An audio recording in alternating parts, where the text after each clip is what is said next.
नमस्कार, times of Swaraj में आप सबों का स्वागत है। मैं हूं संतोष सिंह और आज हम टाइम्स ऑफ स्वराज में बात कर रहे हैं, क्या अतुल बाबू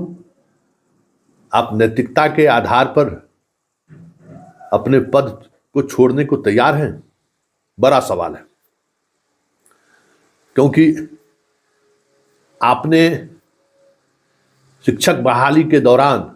जिस पारदर्शिता का आपने परिचय दिया, जितनी लंबी आपने लकीर खींची, स्वाभाविक से तौर पर आपकी तारीफ होनी चाहिए और तारीफ हो भी रही है। लेकिन वजह जो भी रही हो, जिस तरीके से अधिनायकवाद वाली छवि के साथ बाद के दिनों में आप छात्रों पर कार्रवाई करनी शुरू कर दी, वैसे छात्रों पर जिनको ये अंदेशा था कि उनके साथ परीक्षा फल के दौरान जस्टिस नहीं हुआ है, वो भी मुट्ठी भर छात्र थे, 1700 समथिंग। आप ही का अगर डाटा हम देखें तो 1700 समथिंग छात्रों को ने आपसे शिकायत की थी कि हमारे साथ अनजस्टिस हुआ है। उसमें से बहुत सारे छात्र ऐसे थे, लगभग 700 से अधिक छात्र ऐसे थे जिन्होंने आपकी ने जो प्रक्रिया का पालन करने के लिए किया था कि मतलब एफिडेविट के साथ आप दीजिए, वो एफिडेविट के साथ नहीं दिया तो आपने उसको 5 वर्ष के लिए डिबार कर दिया यूपीएससी परीक्षा से। जो एफिडेविट के साथ भी दिया और उसका आधार गलत था तो आपने उसको 1 साल के लिए डिबार कर दिया। लेकिन कल जो आपने रिजल्ट दिया है, जिसमें आपने खुद स्वीकार किया है कि 41 छात्र ऐसे हैं जिनको कट ऑफ मार्क्स से ज़्यादा मार्क्स आया है और उनके आवेदन को हमने जांच किया और ये सही पाया, तो आखिर ये गड़बड़ी हुई कहाँ? कोई तो जिम्मेवार होगा, किसी की भी तो जिम्मेवारी तय होनी चाहिए। छात्रों पर तो आपने जिम्मेवारी तय कर दी, आखिर ये खेल हुआ कहाँ से? और अगर ये खेल हुआ तो फिर मतलब सवाल उठना लाजमी है, क्योंकि आपने जो रिजल्ट जारी किया है उसमें आपने क्या लिखा है कि विद्यालय अध्यापक नियुक्ति परीक्षा के आधार पर प्रकाशित परीक्षा फल के प्राप्त आपत्ति आवेदन के निस्तारण के पश्चात कट ऑफ से अधिक अंक पाए जाने के कारण आयोग ने निम्नांकित उम्मीदवारों को सफल घोषित किया है। आपने उर्दू में 6 लोगों को सफल घोषित किया है, आपने सोशल साइंस में आपने 9 लोगों को घोषित किया है, आपने साइंस में 3 लोगों को घोषित किया है, संस्कृत में 1 लोगों को घोषित किया है, हिंदी में 2 लोगों को घोषित किया है।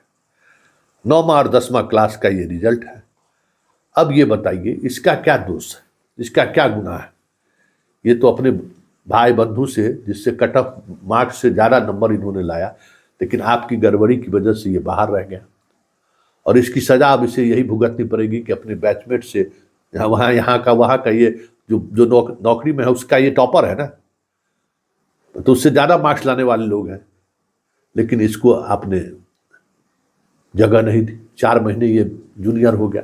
किसी की तो जिम्मेवारी तय होनी चाहिए। लेकिन यहाँ भी आपने जो रिजल्ट निकाला है इसमें एक मतलब समझदारी या होशियारी दिखाने की कोशिश की है कि कट ऑफ से अधिक मार्क्स, मतलब कट ऑफ मार्क्स से अधिक का क्या मतलब है? लास्ट जितना में रिजल्ट दिए हैं उस रिजल्ट में जितने छात्रों को आपने कंपीट किया उससे ज़्यादा इन लोगों को मार्क्स, तो कैसे छूट गया? बड़ा सवाल है ना, क्योंकि हम जिस वक्त आपने ये दंडात्मक कार्रवाई शुरू की थी उससे बहुत सारे छात्रों का फोन हमारे पास आ रहा था, और ये जो 29, 30 और 31 3 दिन तक जो आपका सर्वर खराब रहा था, और बाद में आपने नोटिफिकेशन जारी किया कि अब जिनको सर्वर वाले में जिन वजह से जो परेशानी हुई है उसके लिए आपने फिर से तिथि निर्धारित की। उस दौरान डर से लोग आपके साइट पे आपत्ति दर्ज नहीं कर रहे थे,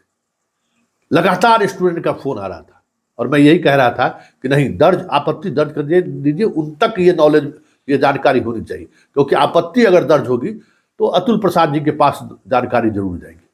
और देखना यह है कि अतुल प्रसाद जी करते क्या है। तो ये जो गड़बड़ी सामने आई है, हो सकता है ये गड़बड़ी मानवीय भूल हो या जो भी हो, लेकिन किसी इस गड़बड़ी की वजह से नुकसान तो उठाना पड़ा छात्रों को, और ये बड़ा नुकसान है, तो फिर जिम्मेवारी तो तय होनी चाहिए।